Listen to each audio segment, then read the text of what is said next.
overlapping view of the galaxies. So Maritza, it's over to you, and we're going to mute everyone except for the speaker, of course. So hopefully get your questions on the chat line, and we'll come back to those at the end if Maritza has time. Okay, Maritza? Okay, thank you very much for the introduction. So, yeah, I'm an extragalactic astronomer. So first of all, thank you very much for the invitation. So it's a pleasure to be here. This is actually my first outreach talk since I'm in Armagh. So yeah, I'm very excited. So I am an extragalactic astronomer. So I study galaxies and how galaxies evolve. So my main area is the chemical evolution of galaxies and how the star formation rate in galaxies is happening.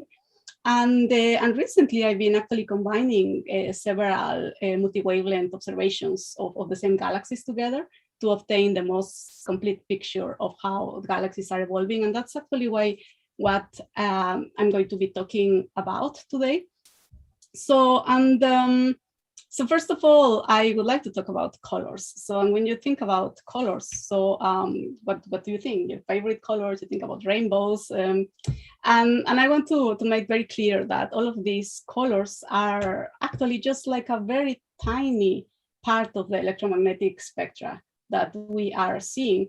And of course, different animals have different, can see in different ranges of this electromagnetic spectra. For instance, like we have here a bee. Snakes are going to be more specialized in the infrared because they chase at night, etc. And I would like to spend just 1 minute to talk about the most amazing animal you have heard, because it has the most sophisticated eyes in the whole animal kingdom. And this is a we envy as scientists, any scientists are going to envy this type of animal because they can see absolutely everything. This animal can see absolutely everything.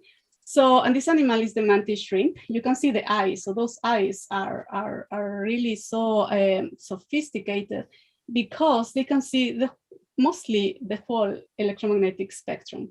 And so this talk is about galaxies, and I swear I have a point with this animal. So what we have, the humans have 3 photoreceptors cells, which are 3 colors basically, and with this, combining these 3 colors, we can see all the different colors that we see in the rainbow, and all the colors that we see. So we only have these 3 photoreceptors in the back of our eye, and the mantis shrimp have from 12 to 16, and they can see basically from ultraviolet to infrared. And they can also polarize light, and it's like a very crazy animal. So if you have a minute, so just take a look and see, read about this animal because it's really incredible. And my point with this animal is that humans and most animals actually can see only a very tiny part of the electromagnetic spectrum. So we don't have anything like this, any instrument like this animal, like the eyes of this animal, to actually observe all the whole electromagnetic spectra at the same time. So that's, so far it's impossible. So what we have to do is to build very specific instruments to observe different parts of the electromagnetic spectra, which is actually why we have so many types of telescopes. So it would be amazing to have something like the mantis shrimp eye to observe everything at the same time. And actually some scientists are using reverse engineering to try to imitate these eyes and to see more at the same time. But so far this is what we have. So what you probably are used to see are only optical telescopes, which is what we have here in the middle, that are based on Earth. We also have optical telescopes that are on the space, like the Hubble. And this is basically the window, the optical window that we have on Earth for these telescopes. And then we have another window in radio, in which we observe radio waves, which is radio, what you hear, the same type of wavelength that you hear in the radio. So that's also radio waves that are coming from the space and that we can detect with radio telescopes. And very important, like we cannot have anything with a higher energy from ultraviolet to gamma ray on Earth, because the ozone layer is basically absorbing all the energy, high energy photons, which is actually why we are alive. Otherwise, everybody would be dead with cancer, for instance. This layer is protecting us, but it's also forcing astronomers to send telescopes to the space to observe in these wavelengths. And the same for infrared. So we need to send telescopes to space to observe in this wavelength. And that is why we have such an amazing range of telescopes in space. In Earth, we have mostly optical telescopes and radio telescopes and some other instruments to observe, like Cherenkov. This is another story. And on space, we have such a variety of telescopes at different wavelengths, at all wavelengths. So I'm going to try to give a bit of an overview, a broad overview of what we are observing, what galaxies look like in every one of these wavelengths. And of course, we have something intermediate, which is SOFIA, which is actually a plane that have instruments inside and that is flying and observing at the same time. So this is something intermediate that is actually quite useful. So I'm an optical astronomer. So I observe mostly with optical telescopes. So this is one example of these telescopes. This is the Gran Telescopio de Canarias, it's called GTC, which is a 10-meter telescope. It was the biggest of the world. Probably it still is. And yeah, we have observed with this telescope for some projects, and it's located in La Palma. So, and with all of these telescopes, one of the things we can obtain is images. And so when we think about galaxies, you probably are thinking about what you can see here at the bottom. So like spiral galaxies or elliptical galaxies, but you have a complete zoo of these. So you have mergers, you have very strange rings, overlaps. So you have a really wide variety of galaxies. And actually there is a project called Galaxy Zoo that probably you have heard about, that it's actually to classify morphologically all of these galaxies, because we have so many information of the universe. And so this is what some of the examples of what we can get through optical images and what we can see. So another one that probably, I don't know if you have seen an image of galaxies in radio, comes from telescopes like this. So in radio, we need antennas. So these telescopes, it look completely different because they are detecting radio wavelengths. And these telescopes are very special. They can observe during the day, they can observe at night, they can observe when it's raining. So the radio wavelengths don't care because they are so long, as you can see here at the bottom, that they just pass through everything. And this is really, I envy them, because like for optical astronomers, if it's cloudy, they cannot observe. We cannot observe during the day, of course, but they do. So, and this is telling us about the cold universe. So here you have a very visual example. So what you would see here, it's an elliptical galaxy at the bottom left. So this is what you would see on optical, and just a galaxy. However, when you move to radio wavelengths, what you see is these amazing jets that they extend like to amazing light years of distances outside of the galaxy. And this is produced by a supermassive black hole in the center, of course, these jets. And if you focus only on one wavelength, you will never ever be able to detect this type of jets. So this is just one example of what you can see with these radio wavelengths. And I don't do black holes. Everybody likes them. That's why I'm showing you this very dramatic image. But what I'm actually focused is on the neutral gas of galaxies. So if you can see in the background, so this would be how the optical galaxy looks like. And when you observe the same galaxy in radio, you will obtain what you see in green. So as you can see, the radio emission is very, very extended. So when you think the galaxy, it's basically finished, it is not so, because you still have all of these arms of neutral gas, in this case, that go far away from the galaxy. And this gas is very important because it's the reservoir that this galaxy have that is going to eventually collapse, is going to fall into the galaxy, and is going to help with the star formation process. So I would like to move to the infrared, and I'm going to show you just the beginning of a movie. And hope the sound is going to work. Look at the night sky. We see stars and planets, galaxies and nebulae in the form of visible light. But if we could see in infrared light, the sky would appear very different. For one thing, infrared light's long wavelengths penetrate clouds of gas and dust.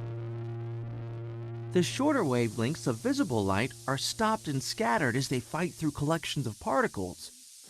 So by detecting infrared light, we can see through clouds of gas and dust to warm objects inside, like just forming stars. Objects that don't... Okay, so that was what I wanted to show, how the infrared wavelengths actually can go through dust and can show you what is behind. And so this is a very nice example with these pillars of creation. This is an image from Hubble. And as you can see on the left, you can see there's a lot of dust. The dust is actually forming these pillars, and you can see dust not just in the actual pillars, but all around these regions. And once you observe this now in infrared, you can see everything that is underneath this image. You can see a lot of stars everywhere. So this is what one of the useful things for infrared.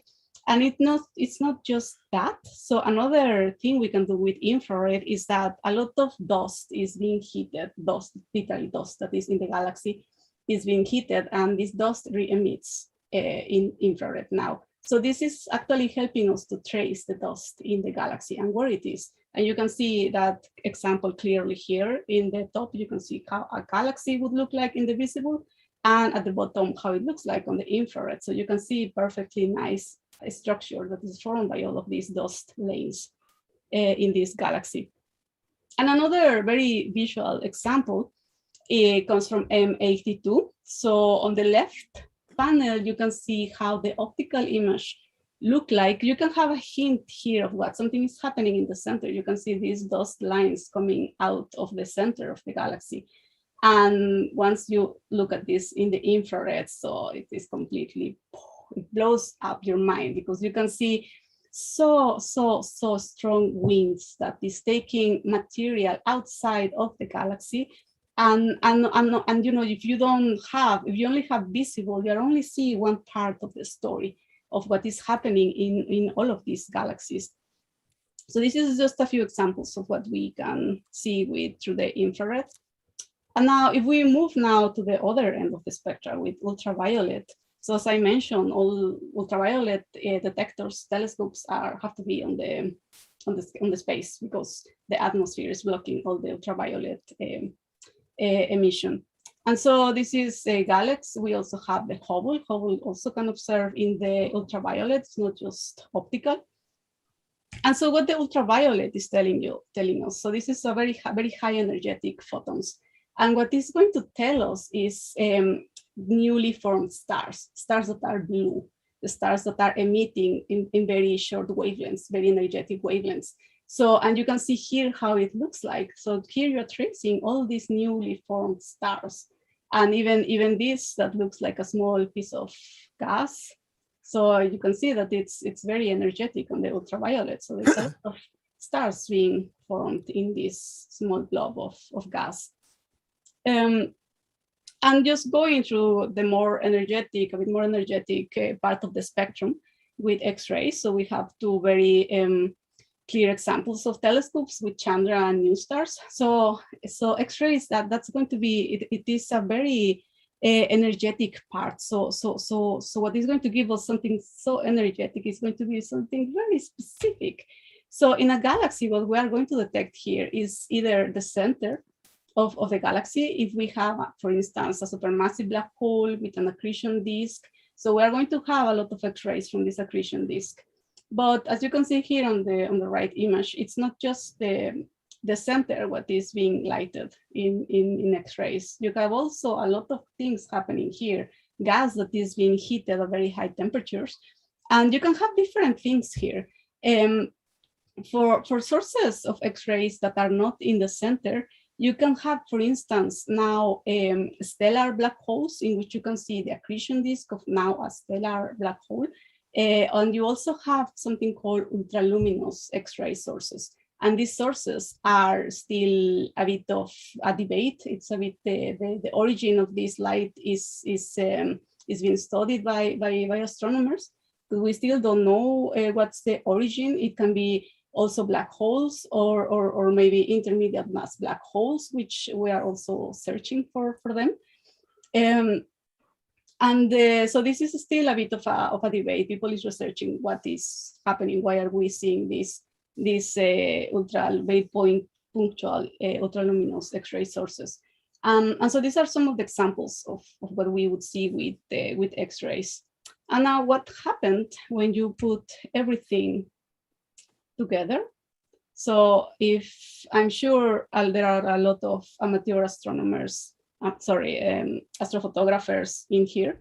And if you're an astrophotographer, this would be one of the galaxies that you are going to observe because it's very visual, it's very beautiful. This is the Wheelball Galaxy. Probably you know it, probably you have taken pictures of it. And this is how it would look like if you combine all of this information. In optical, this is probably the image that you have seen. Also, it was observed by the Hubble. In ultraviolet looks like this in X-rays. So you can see there is also a very strong X-ray emission happening in this small galaxy, which it's on the top of the galaxy. All the dust that you have the radio continuum. And here in the center, I'm also showing a very, very specific emission line in radio, which is the line of 21 centimeters. So this line is very, very important because it's telling us the amount of H1. So this is cold gas that is in the galaxy. And as you can see, the galaxy doesn't finish in the optical. So you are missing all of this information, and all of this information if you just restrict yourself to one wavelength. And this is some of the things that I'm doing actually in my research. So I'm trying to combine optical information, in my case using spectroscopy, with all of this radio information, because I want to know what's happening inside the galaxy in the star formation process, because the star formation process is also going to enrich the interstellar medium with chemical elements. And I want to see how these galaxies are evolving. And for that, I need the whole information. I need to observe galaxies in all wavelengths. So one of the most important questions, the big question in galaxy evolution is why the star formation rate is so inefficient. So what's driving the star formation rate in galaxies? So this is a very simplified way of seeing the star formation rate. So when you form stars, so everything has to start with a molecular cloud. As you can see here, it has to be a cold cloud because it's going to collapse. If the cloud is hot, it's just going to dissipate. So it has to be a cold cloud. So then this cloud is going to partition somehow, and then every part of this partition is going to collapse and form stars, as we can see here, for instance, with the Pleiades. And so the distribution of all of these stars it's very, very difficult to predict. And actually, it's another big question. This is called the initial mass function, which is basically the distribution of stellar mass of all of these stars in a burst of a star formation rate. So how many stars we're going to have of certain stellar mass? And we don't know what we are having different distributions in one galaxy compared to the other. We don't know how this evolved. And we don't know why the molecular cloud is going to partition in some way and not in another, or why it's going to partition more or form like bigger stars or smaller ones. So this is a very, very complicated question. So then when we continue with this star formation process, so these stars are going to evolve.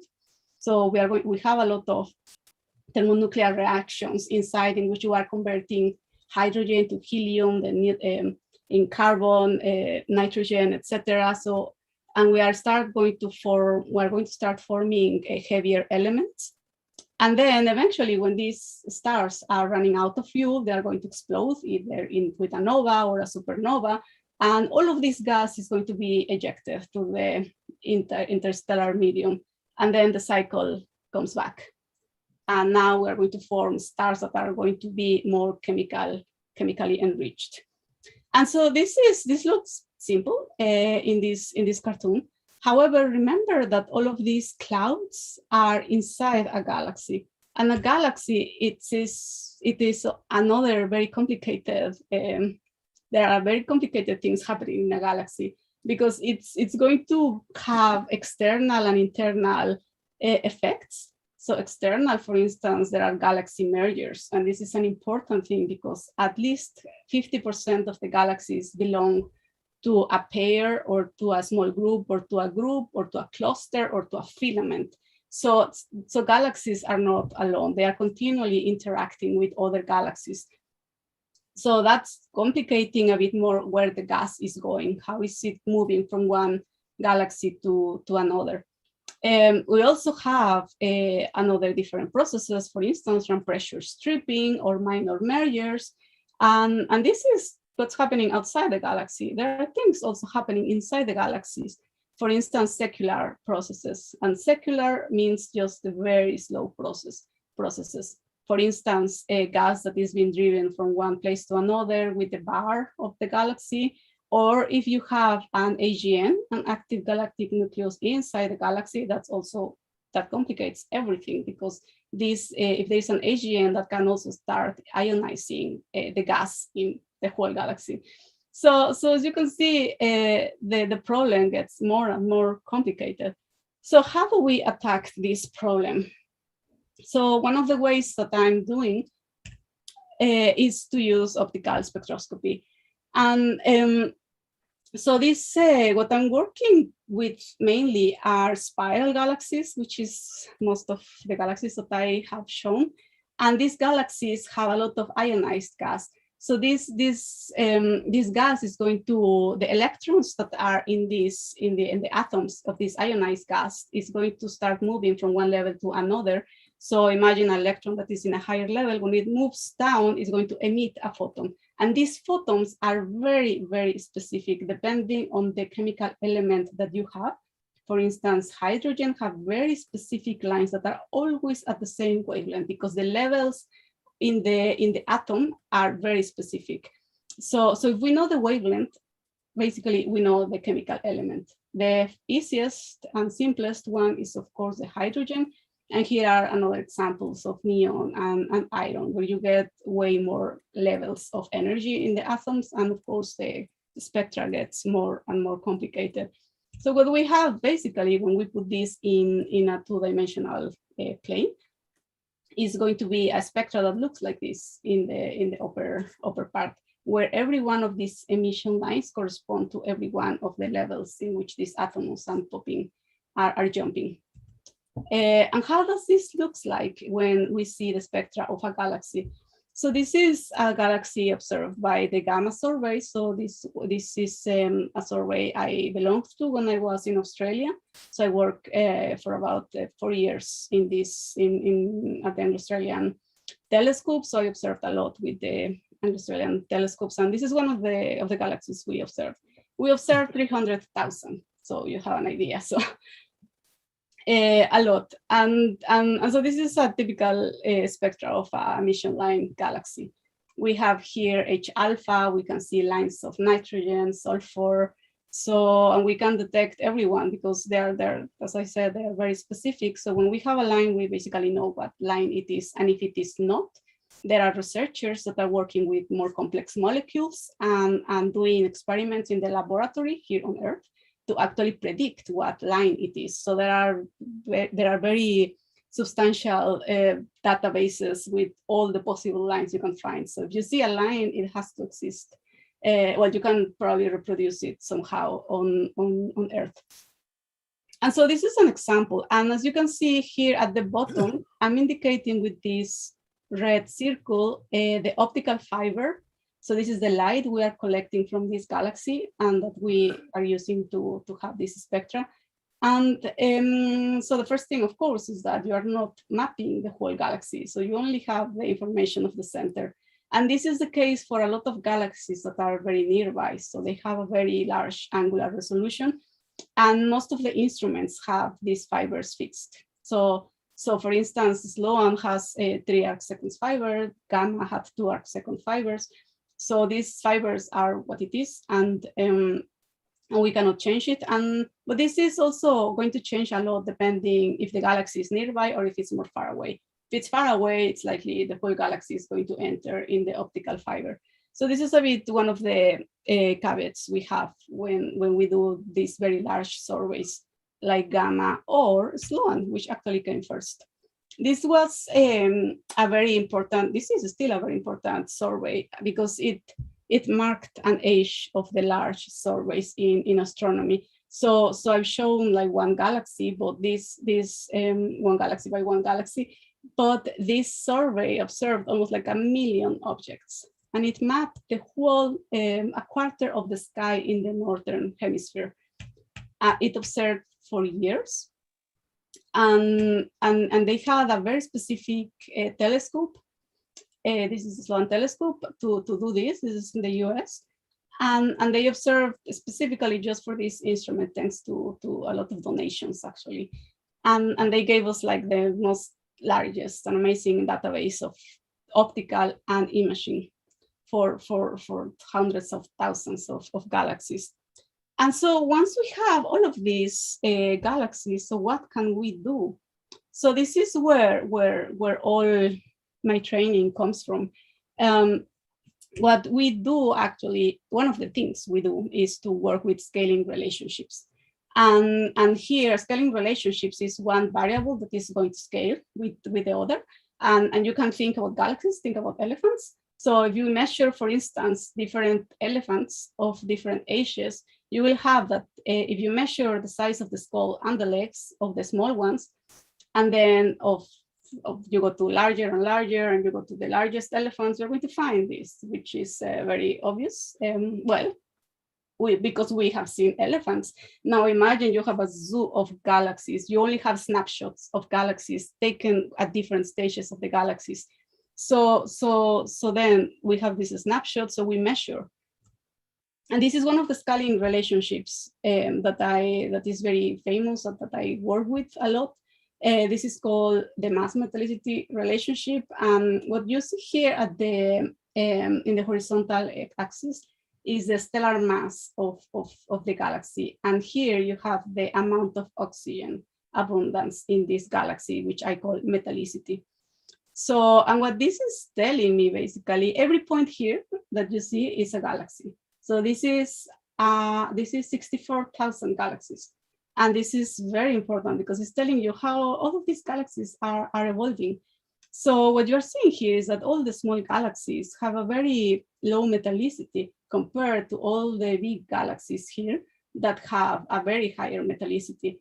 So what it's telling you is that these galaxies are more evolved. So they have processed their gas more times, and then the amount of metals that is in the gas of this galaxy is higher compared to these little ones. And so this is also telling us that these galaxies are evolving faster, basically. And when you do age instead of metallicity, if you go back to thinking about elephants, you would think, oh, of course, age is going to give you this type of relationship. And it actually does. It does give you something very similar. And so this is one of the type of studies that we do for when you have all of this large amount of data. And so going back to the star formation process that is happening inside galaxies, we can have something very similar, but now with the star formation rate. And when we study this, something very interesting is, of course, to study outliers. Everybody likes outliers. And one of the outliers that we have in astronomy is galaxies that suddenly stopped forming stars. And that's what we call a quenching, galaxy that was quenched. So what's happening, why a galaxy would stop forming stars? This is very important, especially for galaxies that are living in clusters or in groups or even in pairs. where is the gas going? And there are different processes that can stop the star formation process inside a galaxy. For instance, gas removal of this galaxy. And all of these effects can be observed in clusters of galaxies. So if the gas is removed from a galaxy, you are going to have a galaxy that suddenly is red with time. There's no gas, no new stars are formed, so this galaxy is going to become red and dead eventually. And so some other process is when a galaxy, you remember one of the first images I show when all of this H1 gas is around this galaxy. Now imagine that for some reason, this gas was removed from this galaxy. Also, this type of effects can happen in clusters or groups of galaxies. The gas is flowing from one galaxy to another. So, and what is going to happen is that the gas that is inside the galaxy, it's still there, it's still forming stars, but it doesn't have all of this reservoir of gas outside that is going to come in and continue the star formation process. So then this with time is also going to stop forming stars. So these are some of the quenching processes. So we need to know exactly where the gas is going because all of these scaling relationships, we are going to see galaxies that suddenly stop forming stars, and we don't know why. And it's very important to fill up all the picture of how galaxies are evolving. And this is telling us that the gas reservoir of the galaxies is very important in the evolution. Otherwise, we're going to have outliers. So, and these outliers are going to go outside of all of these scaling relationships. So something then very important is to be able to map the whole galaxy, because we want to see where the gas is coming or going. And one of the latest techniques, so far I've talked of spectroscopy, just taking one spectra per galaxy. So then one of the newest techniques is called integral field spectroscopy, which is actually very, very useful and very amazing, because what you are going to have here is taking spectra, but like now in 2 dimensions. So you have for every pixel that you see here, you are going to have a spectra. And you can have this wavelength. Well, the spectra is going to be, of course, going to cover a different range of wavelengths. And now what we do here is that we call of this data now cubes of data.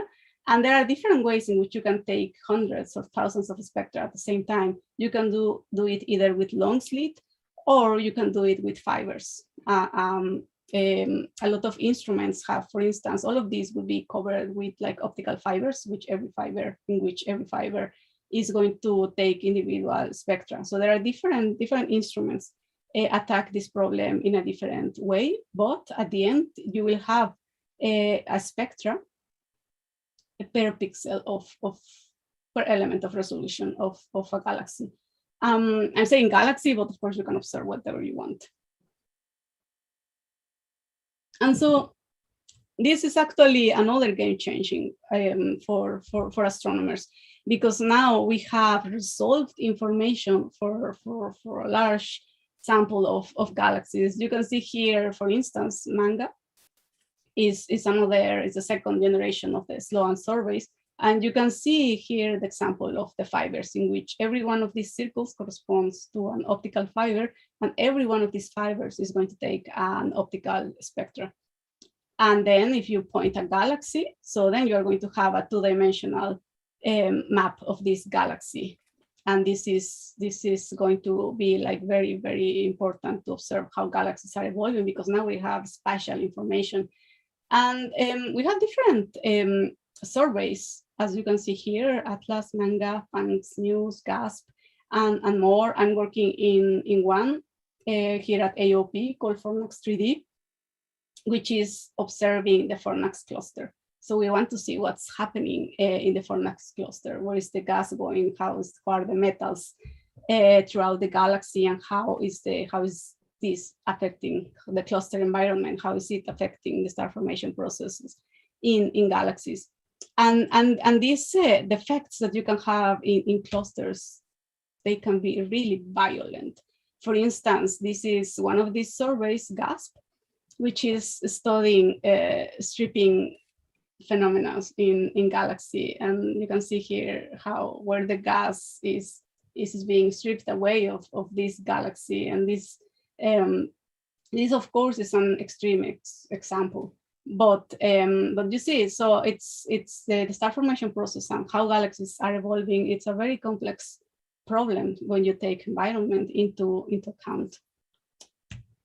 And so some other very useful things that are actually attacking exactly the star formation process is to study the molecular clouds, because that's what you can see here on the right, the molecular clouds, and here on the left you have the IFU spectroscopy of one of the best instruments that we have for this, which is called MUSE, and this instrument is in Chile, in one of the very large telescopes.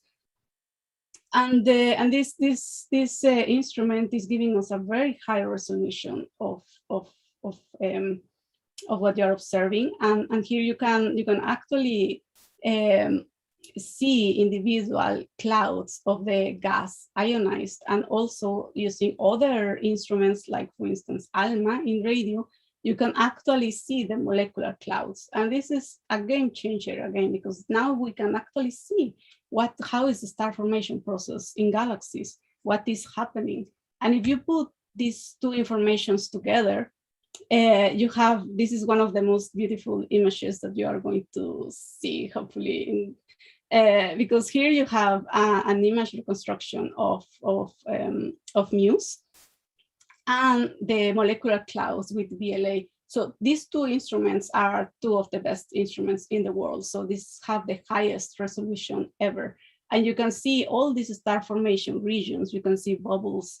And when you have, and remember that you have tiny spectra for every region. So you can know the amount of metallicity, how many metals do you have there. And with emission lines, you can also measure directly the star formation rate. And this is actually new. So this actually was published just in the last month. So, and this is going to be very, very important for studying the star formation process and the chemical enrichment in all of these galaxies. And the other project I'm working on right now is actually attacking this problem. And it's using different wavelengths. So I call this the Metal Things survey. And what I'm doing is observing with IFU spectroscopy nearby galaxies. So for this, I'm using MUSE again in the VLT and Biography. So this is an instrument that is in the Harlan-Smith telescope in Texas. And I'm using a sample of nearby galaxies that were already observed by all of these telescopes, from Hubble to radio with LOFAR, and also there is information of galaxies. So, and I'm actually observing the Wheelball Galaxy.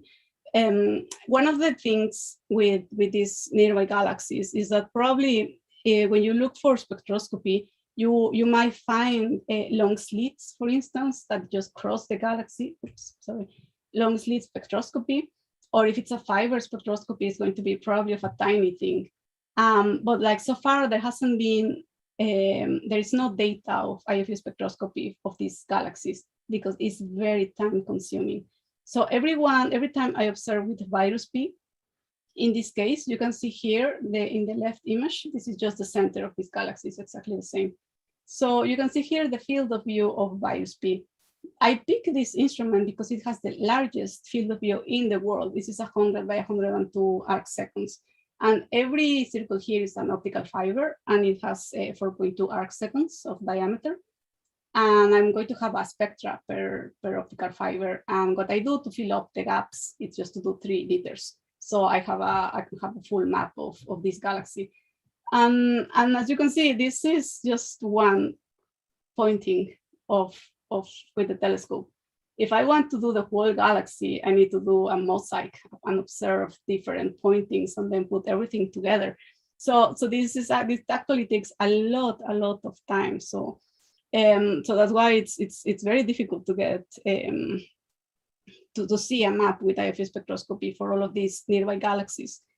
I'm going to show you one of the latest ones that I published recently this year. This is NGC 925, and it's observed with exactly the same technique. You can even see here, like the squares. This is the field of view of Biography. This is 13 pointings, and to observe this galaxy. And this is the H-alpha map. This is obtained with the with spectroscopy. So here you can see only the H-alpha map. You can see the center. And one of the things we can do, well, that I do, is I measure metallicities, because most of my area is based on the chemical abundance of galaxies. So with all the emission lines that I have, I apply some recipes between them to measure the oxygen abundance of galaxies. And now what I can actually see is how the metallicity is changing from the center to the outskirts of the galaxy. And what we find is that the center of a galaxy is going to have a higher metal abundance. And then this metallicity is going to go decreasing as you go to the outskirts. So this is the radial distance. So you are going to have higher metallicity and then lower metallicity as you go to the outskirts. And this is, of course, going to change. And it changes a lot depending on the mass of the galaxy.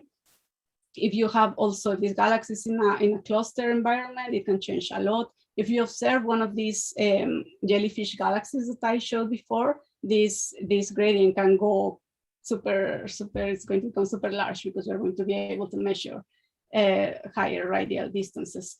So, and with this, we can also see how galaxies are evolving, because some galaxies are going to have this gradient flatter than others. And if the gradient is flatter, it means that the center is very young. So the age of the stars here is going to be young. And so then the gas is not going to be still chemically enriched. So then that's going to produce a very flat gradient. And so this is one of the things that we can use to observe how galaxies are evolving from the inside out. Because we see here higher metallicity, older stellar age. So then we can infer that these galaxies are older, and then that the galaxies forming from the inside out. And some other galaxies are actually shown to form opposite from the outside in. So this is still work in progress, but it's very exciting to actually be working with IFU spectroscopy. As I mentioned, is one of the newest techniques that astronomers are using. And now I would like to show a video just to finish my talk. And this video is about how running observations happened at the telescope. So this is with the Anglo-Australian telescopes. So this is actually the SAMI survey, which is also an IFU spectroscopy survey. And yeah, so this is just to give you a hint of what we do at the telescopes at night. This is in Australia. This is the Anglo-Australian telescope. So I'm going to just leave you with the video. Hopefully you can hear it. There you go.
day. So that was a night at the Anglo-Australian telescope, so working for the sun survey. And this video was done by Lara-Lopez Sanchez, who is a professional astronomer, but he's also an amateur astronomer and loves astrophotography.